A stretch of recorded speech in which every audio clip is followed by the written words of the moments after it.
చాలా అద్భుతంగా చేయడం జరిగింది. తర్వాత అక్కడ దేవాలయం చూసినట్లయితే దేవాలయం చూడండి, అక్కడ గోల్డ్ కలర్లో ఒకటి గోల్డ్ కలర్ శిఖరం ఉంటుంది. తర్వాత ఇలా చూసుకుంటూ వెళ్ళినట్లయితే అనేకమైనటువంటి మనకి ఆర్కిటెక్చర్ టెక్నాలజీ మనకు కనబడతా ఉంటుంది. చూడండి పైన అక్కడ మనకి ఏంటంటారు దాన్ని పైన ఉన్నదాన్ని శిఖరం, దేవాలయ శిఖరం చూస్తే అక్కడ గోల్డ్ కలర్లో గోల్డ్ కలర్ కోట్తో ఉంటుంది, కోటింగ్ చేసి ఉంటుంది.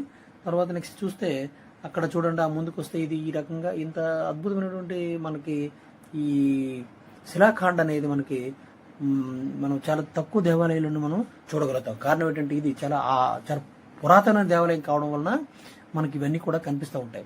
ఇకపోతే ఈ ఈ మండపం ద్వారా నడుచుకుంటా వెళ్తే మనకి ఆ పక్కన గోడ పైన ఈ విష్ణుమూర్తి ఏవైతే దశావతారాలు ఎత్తారో ఆ దశావతారాలకు సంబంధించినటువంటి ప్రతి పటాన్ని కూడా ఇక్కడ ప్రదర్శన జరిగింది. ఇక్కడ చూడండి ఫస్ట్ అవతారం కూర్మ అవతారం కింద చూపిస్తూ ఉంటాడు. అంటే అంతకన్నా ముందు మత్స్యావతారం ఉంటుంది. సారీ, ఇది ఇది అంటే మొత్తం అవతారాలు ఏవైతే ఉన్నాయో అవన్నీ కూడా ఇక్కడ చూపించడం జరిగింది. నెక్స్ట్ ఇది నరసింహ అవతారం. ఈ పటాలన్నీ కూడా అక్కడ ప్రదర్శన జరిగింది. పటాలన్నీ చూడొచ్చు. అలా చూసుకుంటా అంటే విష్ణుమూర్తి ఏవైతే దశావతారాలకు సంబంధించినటువంటివి ఉన్నాయో ఆ పటాలన్నీ కూడా ప్రదర్శన జరిగింది. దాంట్లో భాగంగానే మనకి శ్రీకూర్మ అవతారం ఒకటి కాబట్టి ఇక్కడ మనకి ఈ టెంపుల్ ఇవన్నీ కూడా ప్రదర్శన జరిగింది. చాలా అద్భుతమైనటువంటి ఏంటంటారు దాన్ని ఆర్ట్ వేసి ఇక్కడ ప్రదర్శన జరిగింది. ఇక్కడ చూడండి పోల్స్ 108 పోల్స్ చెప్పాను కదా, ఇటువైపు పోల్స్ ఇటువైపు ఏమో అవతారాలు. అయితే విష్ణుమూర్తి అవతారాలు ఇక్కడ ఇంకా అలా ముందుకు వెళ్తా ఉన్న మనకి మరొక విషయం కూడా కనిపిస్తూ ఉంటుంది. ఏంటంటే మనకి ముందుకెళ్లే కొలది అక్కడ ఒక టెంపుల్ కనిపిస్తుంది, ఒక చిన్న టెంపుల్, శ్రీ శ్రీ శ్రీ వైష్ణవి దుర్గాదేవి అనే టెంపుల్ కనిపిస్తుంది.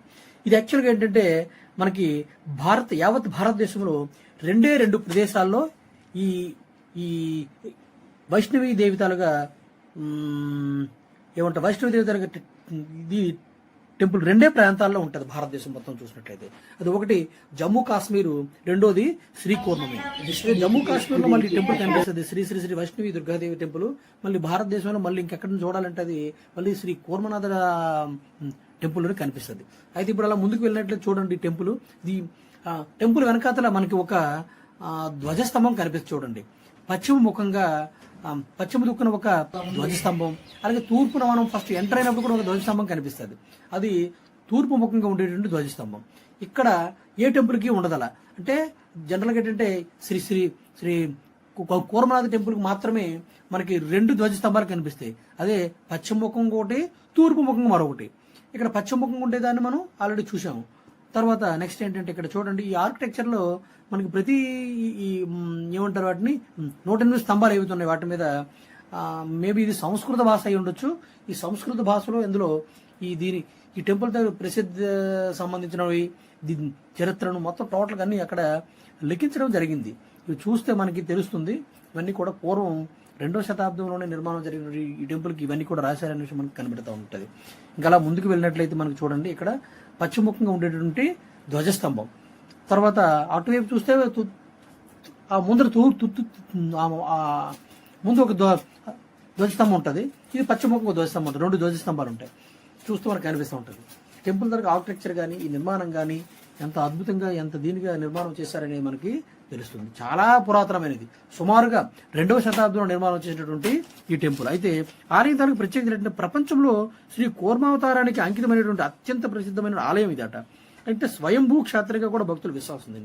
ఇక్కడ మనకు ముందు చెప్పుకున్నాం కదా, అంటే శ్వేత చక్రవర్తి విష్ణుమూర్తిని ఎప్పుడైతే ప్రేయర్ చేశాడో నాకు ఇన్ని కష్టాలు వచ్చాయి, ఈ వరదలు మహాప్రళయం వచ్చింది, రక్షించు మహాప్రభు అని చెప్పేసి విష్ణుమూర్తి భక్తులు కాబట్టి విష్ణుమూర్తి ప్రే చేస్తే విష్ణుమూర్తి ఇక్కడ ప్రత్యక్షమయ్యి తనకి ఉన్న ఇబ్బందులన్నీ కూడా తక్షణం తొలగించి తన యొక్క విష్ణు చక్రంతో శ్వేత పుష్కరిణిని ఏర్పాటు చేయడం జరిగిందనేసి మనకు తెలుసు. అప్పుడు ఆయన కోరిక మేరకు విష్ణుమూర్తి స్వయంభూగా ఇక్కడ వెలిశారనే విషయాన్ని కూడా ఇక్కడ భక్తుల ద్వారా విశ్వాసం. ఆలయంలో 2 ధ్వజస్తంభాలు ఉండడం అనేది ప్రత్యేకతగా మనకు తెలుసు.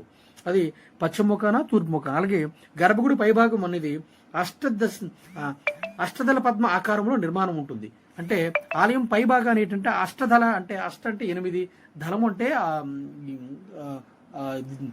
ఇప్పుడు దీనిగుండే రేకులు మొత్తం అష్టదళ పద్మ ఆకారంలో పద్మం అంటే కలువ పువ్వు. కలువ పువ్వు ఉండేటువంటి 8 రేకులు ఏవైతే ఉంటాయో దళాలు, దాని ఆకారంలో ఈ ఆల నిర్మాణం చేయడం అనేది ఇక్కడ ఉండే చాలా ప్రసిద్ధమైన విషయం. అయితే 108 ఏకశిలా స్తంభాలు. ఇక్కడ విషయం ఏంటంటే ఈ 108 స్తంభాలు కూడా ఏకశిలా స్తంభాలు, అంటే ఒకే శిలంతో తయారు చేసినటువంటి, అంటే ఒక స్తంభాన్ని ఒక శిలతో మొత్తం తయారు చేశారు.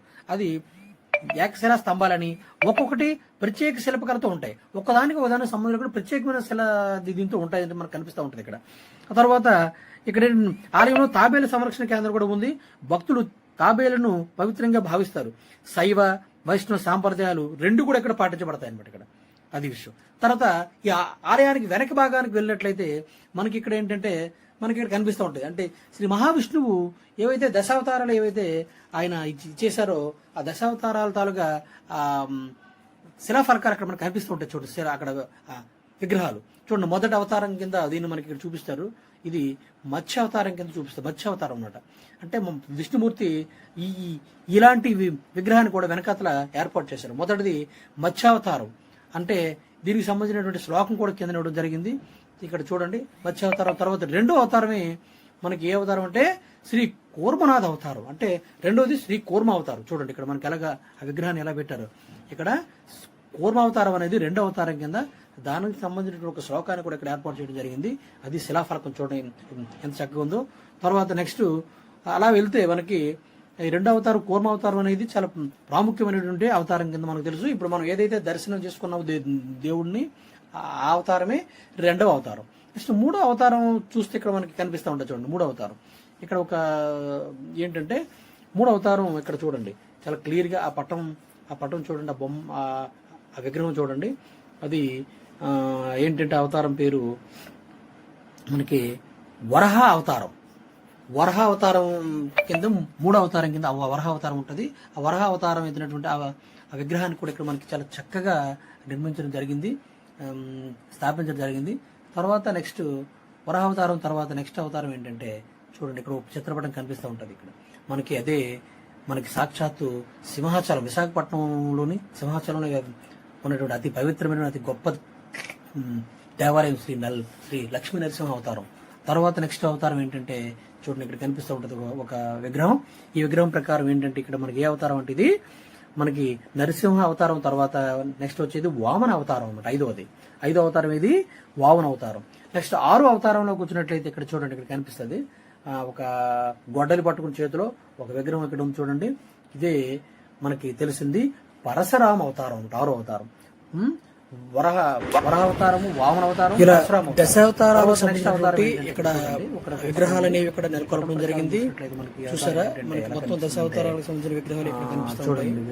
అయితే తర్వాత ఇక్కడ ఏంటంటే ఈ మహావిష్ణువు తర్వాత ఉన్న అవతారమే కూర్మావతారంతో ఇక్కడ వెలిసి ఉన్నారు. కాబట్టి ఈ టెంపుల్ ను ఇక్కడ మనకి శ్వేత మహారాజు ఏర్పాటు చేసినట్టు తనగా సముద్రంలో ఇక్కడ తాబేళ్ళు కూడా ఇక్కడ మనకి కూర్మాలు కూడా ఇక్కడ పెంపకం జరుగుతూ ఉంటుంది. అలాగే పుష్కరిణి, శ్వేత పుష్కరిణి ఇక్కడ చూసాం మనం, కనిపిస్తూ ఉంటుంది. సో ఇవన్నీ కూడా మనకి ఈ శ్రీకూర్మం వచ్చిన తర్వాత ఇక్కడ దర్శించుకోవాల్సినటువంటి ప్రత్యేకమైనటువంటి ముఖ్యమైనటువంటి ప్రాంతాలుగా మనకు తెలుసు. ఇక్కడ దర్శించుకుంటే చాలా పుణ్యం కూడా.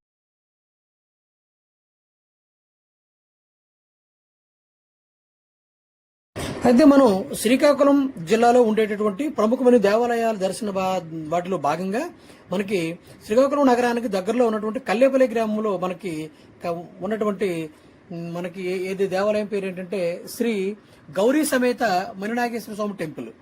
దీనికి కొంత ప్రాముఖ్యత ఉంది. ఏంటంటే ఇది మనకి పంచలింగ క్షేత్రాలు ఏవైతే ఉన్నాయో అందులో ఇది ఒకటి. ఇక్కడ చూసారా మనకి ఈ దేవాలయం అనేది లోపలికి ఎంట్రన్స్ ఎలా ఉందో, ఈ ఎంట్రన్స్ లోపలికి ఎంటర్ అయిన తర్వాత మనకి ఇక్కడ ఇంత ఈ నిర్మాణాన్ని చూస్తే మనకి అర్థమవుతుంది. ఇది కూడా పంచలింగ క్షేత్రాల్లో ఒక క్షేత్రమే. దీన్ని కూడా ఎప్పుడో చాలా కొన్ని వందల సంవత్సరాల క్రితం నిర్మాణం చేసినటువంటి దేవాలయంలా కనిపిస్తూ ఉంది.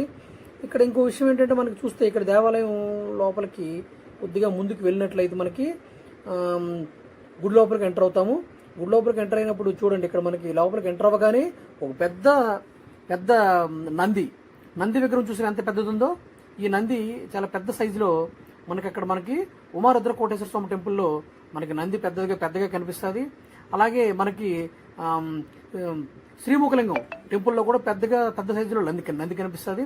తర్వాత ఇక్కడ మనకి కల్లేపల్లిలో ఉండేటటువంటి శ్రీ మణినాగేశ్వర స్వామి క్షేత్రంలో కూడా మనకి పెద్ద నంది కనిపిస్తుంది. భక్తులు సర్వసాధారణంగా వచ్చి ఈ నంది చెవిలో తమకున్న కష్టాలు లేదంటే తమకుండే కోరికలను నంది చెవిలో చెప్పి అక్కడ మనకి ఏం చేస్తారంటే మణినాగేశ్వర స్వామికి చేరేలా చేస్తారు. ఇక్కడ తర్వాత చూసినట్లయితే ఇక్కడ మనకి లోపల మనకి గేట్లు వేసి గర్భగుడికి గేట్లు తాళాలు వేసి ఉన్నట్టున్నాయి. అయితే అక్కడ పంతులు గారిని అడిగి చూద్దాం. తర్వాత నెక్స్ట్ ఏంటంటే ఈ దేవాలయంలో చూసినట్లయితే విగ్రహం చూడండి, కొద్దిగా జూమ్ చేసి చూస్తే కనిపిస్తుంది ఎంత చక్కనైనటువంటి విగ్రహము. దీన్ని కూడా సాక్షాత్తు ఆ బలరాముడే ప్రతిష్ఠించాడు అనే విషయం మనకి తెలుస్తుంది. ఈ పంచలింగ క్షేత్రాలు ఏమిటనే అన్నింటినీ కూడా బలరాముడే వీటిని స్థాపించాడు. అంటే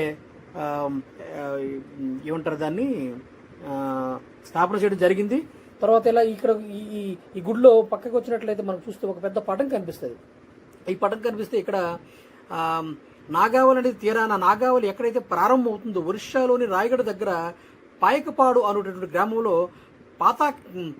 పాతాకేశ్వర స్వామి అంటే మొట్టమొదటి పంచలింగ క్షేత్రంలో మొట్టమొదటిది అంటే ఒరిస్సాలో రాయగడ దగ్గర. తర్వాత రెండవది పార్వతీపురంకి 3 కిలోమీటర్ల దూరంలో గుంప గ్రామంలో ఉన్నటువంటి టెంపుల్. అలాగే పాలకొండ దరి దగ్గర సంగం గ్రామంలో మనం ఇదివరకు వెళ్ళాము, సంగమేశ్వర దేవాలయము. అలాగే నెక్స్ట్ 4వది శ్రీకాకుళం పట్టణంలోని ఉమారుద్ర కోటేశ్వర స్వామి. అలాగే 5వది కల్లేపల్లి గ్రామం ఏదైతే ఉందో కల్లేపల్లి గ్రామంలోని ఉన్నటువంటి శ్రీ మణినాగేశ్వర క్షేత్రము, ఇది కూడా 5వది. అయితే ఈ 5 పంచలింగ క్షేత్రాలు తీసుకున్నట్లయితే మనకి మొట్టమొదట మనకి నాగావళి ప్రారంభంలో మనకి ఏదైతే రాయగడ దగ్గర మనకి బలరాముడు ప్రతిష్ఠించినటువంటి లింగం ఏదైతే ఉందో అది మొట్టమొదటి లింగంగా చెప్పుకుంటారు. తర్వాత అలా దాని వెంబడొచ్చినప్పుడు పాతాళేశ్వర స్వామి అంటారు దాన్ని వెంబడొచ్చినప్పుడు నెక్స్ట్ పార్వతీపురం దగ్గర ఒక క్షేత్రము. అలాగే నెక్స్ట్ సంగం గ్రామంలోని సంగమేశ్వర దేవాలయము, దాని ప్రాముఖ్యత గురించి కూడా మనం చెప్పుకున్నాం. 3 నదులు కలిసే ప్రాంతం. తర్వాత ఇక్కడ కల్లేపల్లి అంటే సముద్ర గర్భంలోని ఈ నాగావళిని కలుస్తున్నటువంటి ప్రాంతంలో మనకు ఆ బలరాముడు ఇక్కడ సాక్షాత్తు మనకి ఆ శ్రీ మణినాగేశ్వర టెంపుల్ని ప్రతిష్ఠించడం విషయం మనకి తెలుస్తుంది. చూడండి ఇక్కడ టెంపుల్ గర్భగుడిలోకి వెళ్ళినట్లయితే పంతులు గారు మనకు అవకాశం ఇచ్చారు. ఎంత చక్కనైనటువంటి విగ్రహము మనకు కనిపిస్తూ ఉంటుంది తెల్లగా. మణినాగేశ్వర స్వామి టెంపుల్ అన్నమాట. ఇక్కడ ఒక సాంప్రదాయం ఏముందంటే ఇక్కడ చెప్తే ఇక్కడ జనాల నానుడు ఏమి చెప్తుంటారంటే ఇక్కడ యాక్చువల్గా నాగుపాములు ఏవైతే ఉన్నాయో నాగుపాములు అవి ఈ ఈ విగ్రహాన్ని మనకి ప్రతిష్ఠ చేసిన తర్వాత నాగుపాములు వచ్చి వాటి యొక్క మనులతో ఇక్కడ అభిషేకం చేస్తూ ఉంటాయి. కాబట్టి ఈ టెంపుల్కి మనకి మణినాగేంద్రుడు అనేటటువంటి మణినాగేంద్ర స్వామి అంటే శ్రీ మణినాగేశ్వర క్షేత్రంగా దీన్ని చెప్తారు అనేటువంటి కూడా చెప్తుంటారు. పక్కనే చూసుకున్నట్లయితే మనకి వరసిద్ధి వినాయక టెంపుల్ చిన్నది నిర్మాణం చేస్తుంది. మనం కొద్ది జూమ్లో దీన్ని చూడండి. అంటే గౌరీ మనకి ఇక్కడ ఈ క్షేత్రాన్ని ఏమని చెప్తాము, శ్రీ గౌరీ సమేత మణినాగేశ్వర స్వామి. అంటే గౌరీ పక్కన నెక్స్ట్ అక్కడ వినాయక టెంపుల్ ఉంటే ఈ పక్కన ఏమొచ్చేసి మనకి దేవత ఎవరి పేరు ఏంటంటే ఈ దేవత పేరు ఉంది. తర్వాత ఇక్కడ మనకు పంతులు గారు కూడా ఇక్కడ ఉన్నారు, ఆయనకి అడిగి తెలుసుకుందాము ఈ క్షేత్రం తాలూకు ప్రాముఖ్యత, స్థల పురాణం గురించి అడిగి తెలుసుకుందాము.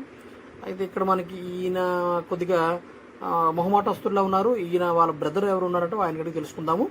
నెక్స్ట్ చూస్తే టెంపుల్ చూసినట్లయితే చూడండి, ఈ నిర్మాణం అనేది చాలా ఏన్షియంట్, చాలా పురాతన కాలం లాంటి టెంపుల్లా కనిపిస్తూ ఉంది. మనకి చూస్తే ఇక్కడ ఈ టెంపుల్ వెనకత్తలు కూడా మనకి ఒక పెద్ద శిలాఫలకాలతో మనకి ఇక్కడ స్థల పురాణం అయితేనేమి ఏంటనే విషయం మీద చాలా పెద్ద దీన్ని పెట్టడం జరిగింది. ఇక్కడ చూస్తే మనకి ఇక్కడ చూడండి పంచలింగ క్షేత్రాలు శ్రీ శ్రీ శ్రీ శ్రీ గౌరీ సమేత మణినాగేశ్వర స్వామి తాలూకు టెంపుల్ దివ్య చరిత్ర ఇచ్చారు. ఇక్కడ ఏంటంటే దాంట్లో మొట్టమొదటిది ఏంటంటే మధ్యలో ఉన్నది మనకి పంచలింగ క్షేత్రాలు చెప్పారు కదా, అందులో మొట్టమొదటిది మనకి రాయగడ దగ్గర పాతాళేశ్వర స్వామి టెంపుల్ నిర్మాణం చేయడం జరిగింది. తర్వాత రెండవది మనకి పార్వతీపురం దగ్గర ఒక టెంపుల్, సోమేశ్వర స్వామి టెంపుల్, అలాగే మనకి సంగం ప్రాంతంలో మనకి సంగమేశ్వర దేవాలయము, అలాగే శ్రీకాకుళం పట్టణంలో మనకి ఉమారుద్ర కోటేశ్వర స్వామి టెంపుల్ను, అలాగే కల్లేపల్లిలో శ్రీ శ్రీ శ్రీ గౌరీ సమేత మణి నాగేశ్వర స్వామి టెంపుల్ను నిర్మాణం చేయడం జరిగింది. ఈ 5 పంచలింగ క్షేత్రాలను కూడా సాక్షాత్తు విష్ణుమూర్తి సోదరుడైనటువంటి, శ్రీకృష్ణుడు సోదరుడైనటువంటి బలరాముడై దీనిని నిర్మాణం చేశాడు, ఈ 5టిని స్థాపించాడు అనే విషయం మనం చరిత్ర చెప్తుంది. అయితే మనకి బలరాముడు ప్రతిష్ఠించినటువంటి ఈ మొత్తం క్షేత్రాలలో మనకి మొట్టమొదట అక్కడ రాయగడ దగ్గర స్థాపించినటువంటి, ప్రతిష్ఠ చేసినటువంటి అది మొట్టమొదటి అయినట్లయితే మనకి ఇక్కడ మళ్ళీ నాగావళి అనేది ప్రారంభమైనప్పుడు అక్కడ ప్రతిష్ఠ చేస్తే మళ్ళీ నాగావళి సముద్ర గర్భంలో అంటే బంగాళాఖాతంలో కలిసే ప్రాంతంలో, అంటే కల్లేపల్లి దగ్గర కలుస్తుంది బంగాళాఖాతంలో. ఈ ప్రాంతంలో బలరాముడు ఈ గౌరీ సమేత మణినాగేశ్వర స్వామి టెంపుల్ను కూడా ప్రతిష్ఠ చేయడం అనేది చాలా గొప్ప విషయం. ఇక్కడ ఉండేటటువంటి ముఖ్యంగా మనకి ఏంటంటే, మనకి కల్లేపల్లి దగ్గర ప్రతిష్ఠ చేసినటువంటి దానికి ఒక ప్రాముఖ్యత ఉంది, సముద్ర గర్భంలో కలిసే ప్రాంతమని.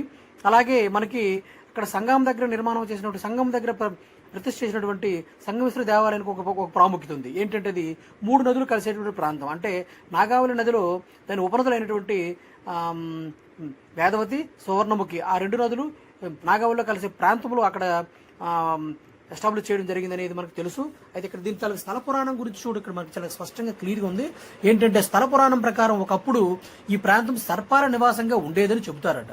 అక్కడ మహర్షులు తీవ్ర తపస్సు చేసి పరమశివుడిని ప్రార్థించగా శివుడు నాగేశ్వర రూపంలో స్వయంభూగా వెలిసాడనేటువంటి విశ్వాసం ఉంది. అందుకే ఈ క్షేత్రానికి మణినాగేశ్వర క్షేత్రం అనే పేరు కూడా వచ్చిందనే విషయం చెప్తా ఉంటారు. ఇంకో కథ ప్రకారం ఏంటంటే నాగసర్పాలు మరియు సర్పశాప విమోచనం కోసం ఇక్కడ శివారాధన చేస్తే శుభ ఫలితాలు కలుగుతాయనేటువంటి విషయాన్ని కూడా భక్తుల నమ్మకం.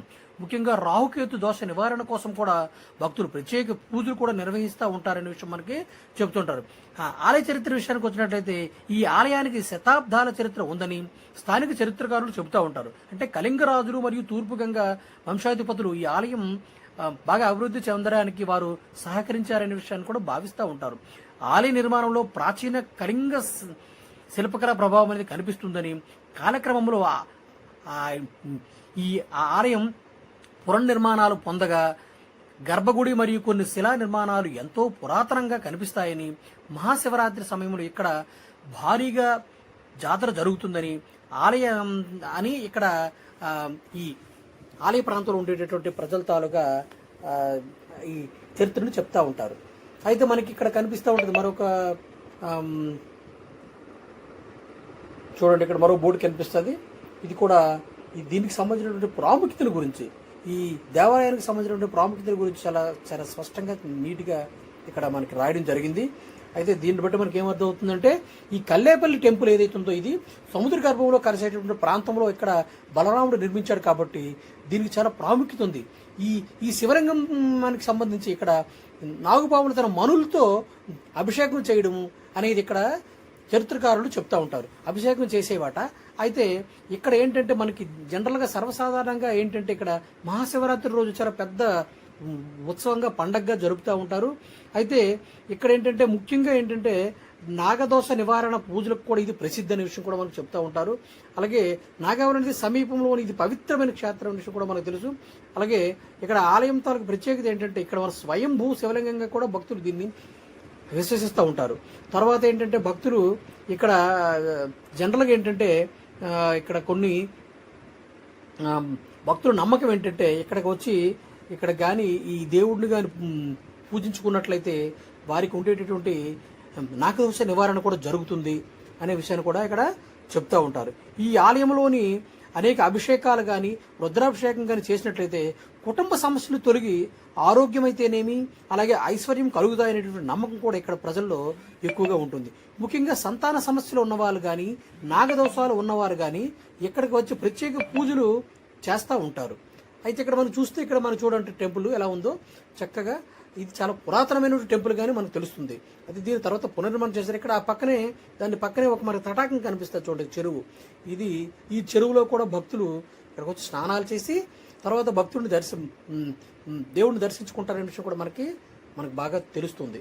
అయితే ఇక్కడ చూడండి ఆ నిర్మాణం చూడండి, గోల్డ్ కలర్లో కోటింగ్ కలర్ వేసి ఉంది. తర్వాత ముందుకు వెళ్ళినట్లయితే మనకి తటాకం కనిపిస్తుంది, చెరువు. ఆ మధ్యలో కూడా మనకు ఒక శివుని తాలుగా ప్రతిరూపం కనిపిస్తుంది, చాలా చక్కగా. అయితే ఇప్పుడు యాక్చువల్గా సమ్మర్ కాబట్టి ఇప్పుడు వాటర్ లేదు. అదే మామూలుగా సీజన్లో వచ్చినట్లయితే చెరువు నిండా కూడా నీరుతో కలకలలాడుతూ ఉంటుంది. భక్తులు ఈ చెరువులోకి వచ్చి చక్కగా స్నానం చేసుకొని ఈ దేవుడిని దర్శనం చేసుకుంటారని కూడా తెలుస్తుంది. ఇక్కడ ఒక భక్తులు ఉన్నారు, ఇక్కడ లోకల్ స్థానికుడే. ఆయన్ని అడిగితే ఆయన చెప్పడానికి నిరాకరించారు, అంటే ఆయన తెలియదు, మాట్లాడడం రాక నిరాకరించారు. అయితే ఇక్కడ చూసుకున్నట్లయితే మనకి దేవాలయం గురించి మనకు అన్ని తెలుసు. జనరల్గా ఏంటంటే స్వయంభూ శివలింగంగా కూడా భక్తులు దీన్ని విశ్వసిస్తుంటారు. అయితే నాగదోష నివారణ దానికి సంబంధించిన పూజలకు ఇక్కడ చాలా ప్రసిద్ధి. అలాగే నాగావళి అనేది సమీపంలో ఉండే పవిత్రమైన క్షేత్రంగా కూడా దీన్ని మనం చెప్తూ ఉంటారు. అలాగే మహాశివరాత్రి రోజు అలాగే కార్తీక మాసంలో ప్రత్యేక ఉత్సవాలు కూడా నిర్వహిస్తూ ఉంటారు. అయితే శివపార్వతుల కళ్యాణ మహోత్సవం కూడా వైభవంగా ఇక్కడ నిర్వహిస్తారట. అయితే భక్తుల విశ్వాసం ఏంటంటే ఇక్కడ చూడండి, ఇక్కడ మనకి అది ఇది తర్వాత నెక్స్ట్ దీనికి ఆనుకొని కల్లేపల్లి దగ్గర ఇది మనకి సముద్రంలో కలిసే ప్రాంతం, అంటే ఈ నాగావళి అనేది సముద్రంలో కలిసే ప్రాంతం చూడండి, కల్లేపల్లి ప్రాంతంలో. ఇక్కడికి వచ్చినట్లయితే అటు నుంచి ఆ రివర్ అలా వస్తూ ఉంటుంది. ఇటువైపు సముద్రం ఉంది, ఇది చూడండి. ఆ సముద్రంలో ఈ నది కలిసేటటువంటి ప్రాంతం ఇది, ఇలా కలుస్తూ ఉంటుంది. చాలా అద్భుతమైనటువంటి విషయం. వీలైతే ఎప్పుడైనా మీరు శ్రీకాకుళంకి వచ్చినట్లయితే నేను చెప్పినటువంటి ఈ దేవాలయాలన్నింటినీ కూడా దర్శనం చేసుకున్నప్పుడు ఇందులో భాగంగా ఈ కల్లేపల్లిలో ఈ మణినాగేశ్వర స్వామిని కూడా దర్శనం చేసుకున్నప్పుడు ఇక్కడ ఈ సముద్ర గర్భంలో నాగావళి కలిసే ప్రాంతాన్ని మీరు చూడొచ్చు. ఇక్కడ చాలామంది విహారయాత్రకు కూడా వస్తూ ఉంటారు. చాలామంది అక్కడికి వచ్చిన వాళ్ళు ఖచ్చితంగా ఈ ప్రాంతాన్ని కూడా దర్శనం ఇక్కడ కూడా చూస్తూ ఉంటారు. ఇది చాలా మంచి ప్రాంతం ఇది. ఎందుకంటే సముద్రంలో నది కలిసే ప్రాంతం అనేది మనకి చూడడానికి చాలా బాగుంటుంది. అయితే ఇది విషయం. అయితే ఇక్కడ ఏంటంటే జనరల్గా ఏంటంటే ఇలాంటి ప్రాంతాన్ని మనం ఇప్పుడు ఇలాంటి అవకాశం వచ్చినప్పుడు ఇప్పుడు చూడడం అనేది తప్పించుకోకూడదు, ఖచ్చితంగా చూడాలి.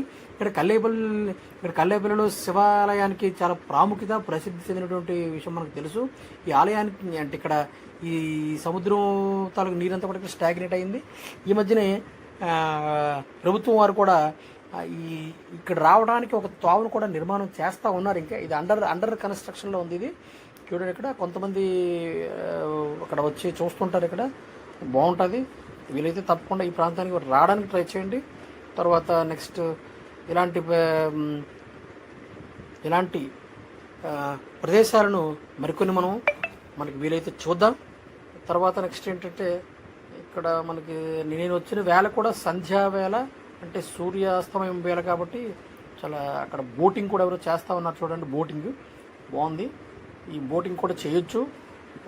వీళ్ళు ఈ నది సముద్రంలో కలిసే ప్రాంతం కాబట్టి ఇక్కడ నుంచి బోటింగ్కి వెళ్ళి సముద్రం దగ్గరికి తీసుకెళ్తారనమాట. బాగుంటుంది, చక్కనైనటువంటి ఆహ్లాదకరమైనటువంటి వాతావరణం ఇది. అయితే మనకి ఇది చూడొచ్చు. ఇక్కడ కల్లేపల్లి వచ్చిన వాళ్ళు ప్రతి ఒక్కరు కూడా మ్యాక్సిమం ఈ నది కలిసే ఈ బంగాళాఖాతంలో నది కలిసే ప్రాంతాన్ని చూడడానికి వస్తూ ఉంటారు. అది ఈ శైవ క్షేత్రాలు ఇది ఒక ముఖ్యమైన క్షేత్రం, కల్లేపల్లి క్షేత్రం. దీన్ని స్వామివారిని శ్రీ గౌరీ సమేత మణి నాగేశ్వర స్వామి అని అంటుంటారు. అలాగే కల్లేపల్లి శివుడిని కూడా పిలుస్తూ ఉంటారు. ఈ కల్లేపల్లి శివుడిని కూడా పిలుస్తూ ఉంటారు. అయితే స్వయంభూ శివలింగం ఇది. దీన్ని బలరాముడే స్వయంగా దీన్ని ఏం చేశారంటే ఫ్రెండ్స్, మనకి శ్రీకాకుళం జిల్లాలోని మనం సందర్శన చేయవలసినటువంటి ప్రముఖమైన దేవాలయాల్లో తర్వాతది శ్రీ ముఖలింగేశ్వర దేవాలయం. అయితే ఆంధ్రప్రదేశ్లోని శ్రీకాకుళం జిల్లాలో ఉన్నటువంటి అత్యంత ప్రాచీన మరియు ప్రసిద్ధ శైవ క్షేత్రాల్లో ఇది ఒకటి. వంశధార నది తీరాన ఉన్నటువంటి ఈ ఆలయంలో కళింగ శిల్పకళకు అద్భుతమైనటువంటి నిదర్శనం. ఒకప్పుడు కళింగ రాజులు రాజధానిగా ఉన్నటువంటి శ్రీముఖలింగం అనేది, ఆ గ్రామం అనేది ఇప్పుడు ఈ ఆలయంతో ఎంతో ప్రసిద్ధి చెందింది. అయితే స్థల పురాణం ప్రకారం ఈ ప్రాంతంలో మహర్షులు తీవ్రమైన తపస్సు చేసి పరమశివుడిని ప్రార్థించారని వారు చెబుతూ ఉంటారు. అయితే వారి భక్తికి వారి భక్తికి ప్రసన్నమైనటువంటి శివుడు ముఖలింగేశ్వరుడు రూపంలో వెలిశాడని విశ్వాసం. అయితే ముఖలింగం అనే పేరుకి ప్రత్యేక కారణం కూడా ఉంది. గర్భగుడిలో శివలింగం పైన శివుని ముఖాకారం కనిపిస్తుందని భక్తులు నమ్ముతారు. అందుకనే స్వామివారిని ముఖలింగేశ్వరుడు అని కూడా పిలుస్తూ ఉంటారు. ఇంకో కథ ప్రకారం అయితే ఇంద్రుడు మరియు వారి దేవతలు ఇక్కడ శివారాధన చేసి శాప విమోచనం కూడా పొందారని పురాణాలు చెబుతూ ఉంటాయి. వంశధార నదిలో స్నానం చేసి స్వామివారిని దర్శనం చేసుకున్నట్లయితే పాప విమోచనలు కలుగుతాయనేటువంటి విశ్వాసం కూడా ఇక్కడ ఉంది. ఆలయ చరిత్ర విషయానికి వచ్చినట్లయితే ఈ ఆలయాన్ని 8వ లేదంటే 9వ శతాబ్దంలో తూర్పు గంగరాజులు నిర్మించారని చరిత్రకారులు చెబుతూ ఉంటారు. దాని తర్వాత అనంతవర్మ చోడ గంగదేవుడు ఆలయాన్ని మరింత అభివృద్ధి చేశారని శాసనాలు కూడా తెలియజేస్తూ ఉన్నాయి. ఒకప్పుడు ముఖలింగము కళింగ సామ్రాజ్యానికి ముఖ్య కేంద్రంగా ఉండేది. ఆలయంలోని శిల్పాలు, గోపుర నిర్మాణము, రాతి స్తంభాలు కళింగ శిల్పకళ వైభవాన్ని ప్రతిబింబిస్తాయనే విషయం మనకు తెలుస్తుంది. ఈ ఆలయం పురావస్తు శాఖ సంరక్షణలోనే ఉంది. ఆలయం తన ప్రత్యేకతలు ఏంటంటే శివలింగం పైన ముఖాకారంగా కనిపించేటటువంటి ప్రత్యేకమైన విశేషం. అలాగే కళింగ శిల్ప కళకు ఒక అద్భుతమైనటువంటి నిదర్శనంగా కూడా ఇక్కడ మనం చెప్తూ ఉంటారు. అలాగే వంశధార నదీ తీరాన ఉన్నటువంటి పవిత్ర క్షేత్రం ఇది. అలాగే ఆలయంలో అద్భుతమైనటువంటి రాతి శిల్పాలు, శాసనాలు కూడా కనిపిస్తూ ఉంటాయి. అలాగే మహాశివరాత్రి సందర్భంగా భారీ జాతర కార్యక్రమం కూడా ఇక్కడ నిర్వహిస్తూ ఉంటారు. అలాగే కార్తీక మాసంలో ప్రత్యేక పూజలు కానీ దీపోత్సవాలు కానీ చేస్తూ ఉంటారు. అయితే భక్తులకు ఉన్న నమ్మకం ఏంటంటే ఈ క్షేత్రంలో రుద్రాభిషేకం చేస్తే వారికి ఉండేటువంటి సకల అన్ని పాపాలు, దోషాలు పోతాయని, శుభ ఫలితాలు కలుగుతాయని భక్తుల చాలా నమ్మకం. వివాహం ఆలస్యం అవుతున్న వారు కూడా, ఆరోగ్య సమస్యలు ఉన్నవారు కూడా ఇక్కడ ప్రత్యేక పూజలు కూడా చేస్తూ ఉంటారు. వంశధార నదిలో స్నానం చేసి స్వామివారిని దర్శనం చేసుకున్నట్లయితే పాప విమోచనం కలుగుతుందని, మానసిక ప్రశాంతత లభిస్తుందనే విశ్వాసం కూడా ఇక్కడ ఉంది. మహాశివరాత్రి రోజున రాత్రంతా జాగరణ చేసి శివదర్శనం చేసినట్లయితే మహాపుణ్యం కలుగుతుందనేటటువంటి ఒక విశ్వాసం కూడా ఇక్కడ భక్తుల్లో ఉంది. అయితే మనకి ఇక్కడ తెలుస్తుంది ఏంటంటే ఇక్కడ శ్రీముఖలింగం తాలూకు టెంపుల్ ఆంధ్రప్రదేశ్లోని శ్రీకాకుళం జిల్లాలో ఉన్నటువంటి అత్యంత ప్రాచీన మరియు ప్రసిద్ధ శైవ క్షేత్రం అనే విషయం మనకు తెలుస్తుంది. అయితే ఇది వంశధార నది ఒడ్డున ఉన్నటువంటి ఒక పవిత్రమైనటువంటి దేవాలయం. ఈ దేవాలయంలో మనకి ఎక్కువగా భక్తుల తాలూకు నమ్మకం ఏంటంటే ఈ క్షేత్రంలో రుద్రాభిషేకం చేసుకున్నట్లయితే వారికి ఉన్న అన్ని దోషాలు తొలగి శుభ ఫలితాలు కలుగుతాయని భక్తులు నమ్ముతూ ఉంటారు. అయితే వివాహం ఎవరికైతే ఆలస్యం అవుతూ ఉంటుందో వారు కూడా ఈ దేవాలయాన్ని దర్శించుకున్నట్లయితే వారికి త్వరగా శీఘ్ర వివాహం కూడా జరుగుతుందని, అలాగే ఆరోగ్య సమస్యలతో బాధపడుతున్న భక్తులు ఎవరైనా ఉన్నట్లయితే వారు ఇక్కడికి వచ్చి ప్రత్యేకమైన పూజలు కూడా చేసుకుంటారనే విషయం మనకి తెలుస్తుంది. అయితే మనకి శివలింగం పైన ముఖాకారం కనిపించడం అనేది ఇక్కడ ఉండేటువంటి ప్రత్యేక విశేషం. అలాగే కళింగ శిల్పకు కూడా అద్భుతమైన నిదర్శనం. అది అంతేకాకుండా వంశధార నది తీరాన ఉన్నటువంటి పవిత్రమైన క్షేత్రంగా కూడా మనకి చెప్తూ ఉంటారు. అయితే వంశధార నదిలో స్నానం చేసినటువంటి భక్తులు స్వామివారిని కానీ దర్శనం చేస్తే వారికి ఉండే సకల పాపాలు కూడా విమోచనం కలిగి మానసిక ప్రశాంతత లభిస్తుందనేటువంటి విశ్వాసం ఇక్కడ భక్తుల్లో ఎక్కువగా ఉంటుంది. అయితే మహాశివరాత్రి రోజైతే ఇక్కడ రాత్రంతా జాగారం ఉండి వారు శివదర్శనం చేసుకున్నట్లయితే వారికి సకల పాపాలు పోయి మహాపుణ్యం కలుగుతుందనేటటువంటి ఇక్కడ ఉండేటువంటి భక్తుల్లో విశ్వాసమైనటువంటి నమ్మకం. అయితే మనం ఇలాంటి టెంపుల్ని సుమారుగా అన్నీ కూడా దర్శించడం జరిగింది. Thank you.